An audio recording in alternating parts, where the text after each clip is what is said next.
Hello friends, आज हम जानेंगे अपोलो 11 के बारे में, जो कि पहला मैन्ड मून लैंडिंग थी। देखिए, अपोलो 11 सबसे पहली स्पेस फ्लाइट थी ह्यूमंस को मून पर लैंड कराने के लिए। इसने सबसे आइकॉनिक माइलस्टोन, मतलब वो एक सबसे आइकॉनिक माइलस्टोन रहा है हिस्ट्री में स्पेस एक्सप्लोरेशन की फील्ड में। ये नासा के द्वारा लॉन्च किया गया था 16 जुलाई 1969 को, और ये मिशन 5th क्रूड मिशन था अपोलो प्रोग्राम का। और इसकी जो नींव रखी थी वो रखी थी प्रेसिडेंट जॉन एफ कैनेडी ने, जिन्होंने 1961 में कहा था कि इस दशक को ख़त्म होते होते हम एस्ट्रोनॉट्स को मून तक ले जाएंगे। ये जॉन एफ कैनेडी की इमेज देख सकते हैं आप, और उन्हें वापस सेफली भी लाएंगे ये दशक ख़त्म होने से पहले पहले। तो इसकी लॉन्च डेट थी 16 जुलाई 1969। इसकी लैंडिंग डेट थी 20 जुलाई 1969, यानी कि 4 दिन बाद। और ये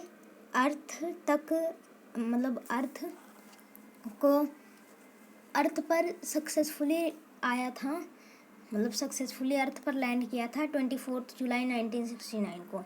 मतलब टोटल 8 दिन लग गए थे लॉन्च डेट से लैंडिंग डेट तक। इसके क्रू मेंबर्स कौन कौन से थे? सबसे पहले नील आर्मस्ट्रॉन्ग, जो इसके कमांडर थे। वो पहले ह्यूमन थे जिन्होंने मून पर वॉक किया था। यहाँ पे इमेज देख सकते हैं नील आर्मस्ट्रॉन्ग की। यहाँ नील आर्मस्ट्रॉन्ग ने अपना हेलमेट लिया हुआ है। यहाँ उनका नाम लिखा हुआ है आर्मस्ट्रॉन्ग। इधर कुछ बटन्स लगे हुए हैं, इधर यूएसए का फ्लैग, और ये पूरा स्पेस सूट है। इन्होंने अपना वो हेलमेट उतार रखा है। ये कोलंबिया, मतलब जो लूनार मॉड्यूल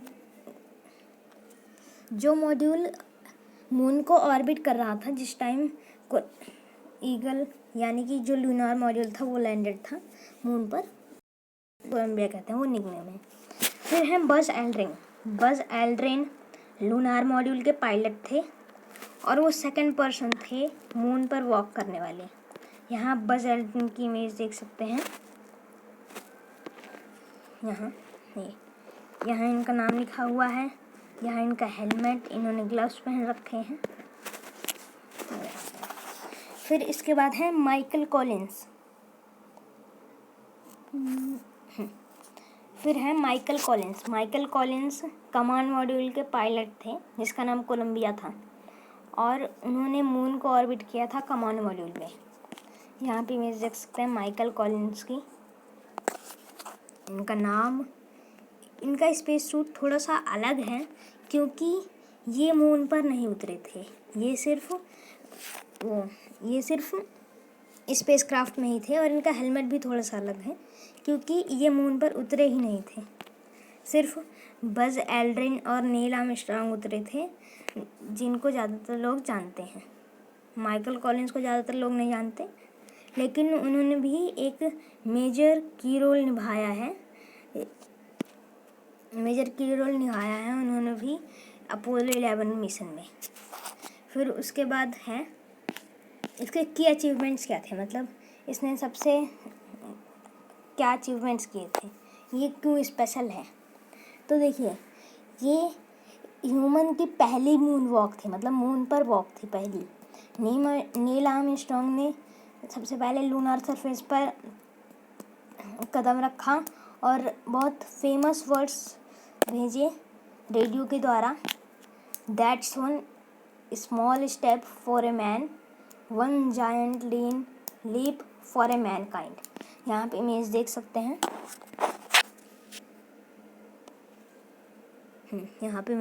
नील आर्मस्ट्रॉन्ग की। आपको हेलमेट में रिफ्लेक्शन दिख रहा है।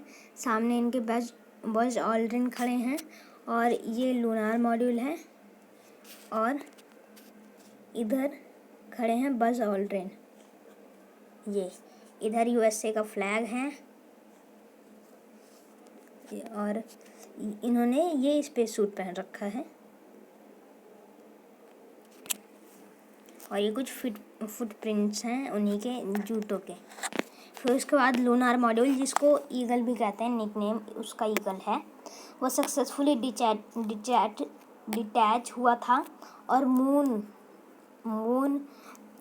के सरफेस पर लैंड हुआ था। यहाँ आप इमेज देख सकते हैं ईगल ल्यूनर मॉड्यूल की। यहाँ पे इसका साइज़ का कंपैरिजन भी कर सकते हैं। ये एक फ्लैग है, ये नॉर्मल साइज़ का फ्लैग ही है। इससे रिलेटेड एक कॉन्स्पिरेसी थ्योरी है कि जब ये लगाया जा रहा था तब ये लहरा रहा था।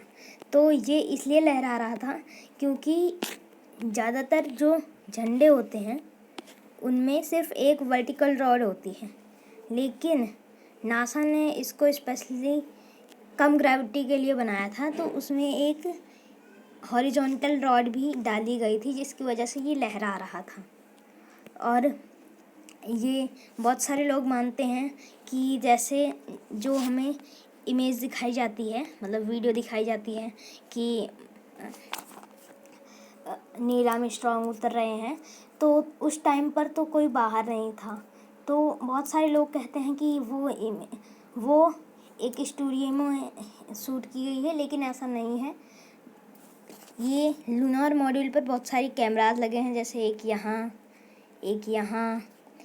एक लैडर्स के बगल भी लगा है यहाँ, और एक यहाँ, और पीछे साइड भी बहुत सारे लगे हैं, जैसे एक ये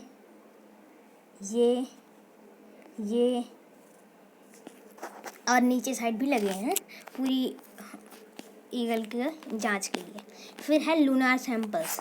जो ईगल मॉड्यूल था, यानी कि जो लैंडर मॉड्यूल था, उसने मतलब नील आर्मस्ट्रॉन्ग ने 21.5 kg का मून रॉक और सॉइल सैंपल कलेक्ट किया था और अर्थ लाए थे। यहाँ आप इमेज देख सकते हैं सॉइल सैंपल्स की। ये कुछ रॉक्स हैं जिनको प्रिजर्व करके रखा गया है। यहाँ आप देख सकते हैं ये कुछ ऐसी हैं कि इसमें थोड़ा थोड़ा क्रेटर टाइप का है, कि ये जैसे क्रेटर हो। तो ये कुछ पत्थर थे मून के। और यहाँ आप खुरदुरे भी देख सकते हैं, खुरदुरे रॉक्स, जैसे ये वाला वगैरह वगैरह। फिर उसके बाद है आपका टेक्नोलॉजिकल फीट्स, मतलब जो टेक्नोलॉजिकल अचीवमेंट्स थे। एडवांस्ड स्पेसक्राफ्ट डॉकिंग, मतलब स्पेसक्राफ्ट की डॉकिंग। जैसे एक बार यहाँ आप देख सकते हैं ये दोनों मॉड्यूल्स डॉक हुए हैं, एक साथ जुड़े हैं। यहाँ ये लूनार मॉड्यूल, ये कोलंबिया, ये री एंट्री मॉड्यूल वगैरह वगैरह। फिर उसके बाद है EVA, यानी कि एक्स्ट्रा व्हीकुलर एक्टिविटी, मतलब जो किसी स्पेसक्राफ्ट के बाहर जाकर की जाती है एक्टिविटी कोई सी भी। इसके साइंटिफिक कंट्रीब्यूशंस क्या रहे हैं? तो इसने लूनार जियोलॉजी, मतलब मून की जियोलॉजी में बहुत अपना वो की रोल निभाया है। और लूनार मतलब ऐसी कोई भी चीज़ जो मून से रिलेटेड हो। फिर है वैलिडेटेड की प्रिंसिपल्स इन ऑर्बिटल मैकेनिक्स, मतलब किसी भी प्लैनेट या फिर सैटेलाइट को ऑर्बिट करने में कौन से की प्रिंसिपल्स लगते हैं। और सोलार विंड और सेस्मिक एक्सपेरिमेंट, मतलब जो अर्थक्वेक के एक्सपेरिमेंट होते हैं, अर्थक्वेक पर एक्सपेरिमेंट और सोलार विंड पर एक्सपेरिमेंट, उसमें भी इसने एक की रोल निभाया है। अब हम जानते हैं अपोलो 11 की लेजेसी क्या रही है। अपोलो 11 कोल्ड वॉर में सिर्फ एक टर्निंग पॉइंट ही नहीं रहा है, बल्कि स्पेस रेस में इसने साइंटिफिक एम्बिशन और ग्लोबल इंस्पिरेशन, मतलब साइंटिस्ट जिन्होंने इसे बनाया था उनके अंदर एम्बिशन और ग्लोबल इंस्पिरेशन, मतलब सभी को इंस्पिरेशन मिली। और इसने एक डेकेड्स, मतलब दशकों तक इनोवेशन, एरोस्पेस इंजीनियरिंग और कंप्यूटिंग में अपना एक इनोवेशन का लेगेसी रही है। फिर कंक्लूजन अपोलो 11 सबसे पहला मिशन था जो मून पर लैंड हुआ था। इसमें कई प्रॉब्लम्स भी आई थी, जैसे लूनार मॉड्यूल जब लैंड हो रहा था तब उसमें जो फ्यूल था वो सिर्फ 30 60 सेकंड के लिए ही बचा था। और जब वो मून पर लैंड कर रहे थे तब कुछ 10-20 सेकंड के लिए ही उनका फ्यूल बचा था। तो ये था इसका कंक्लूज़न। और अगर हम वैसे देखें तो अपोलो 11 एक बहुत ही मेजर माइलस्टोन रहा है पूरी हिस्ट्री में। धन्यवाद। मिलते हैं किसी और मिशन के साथ किसी और वीडियो में।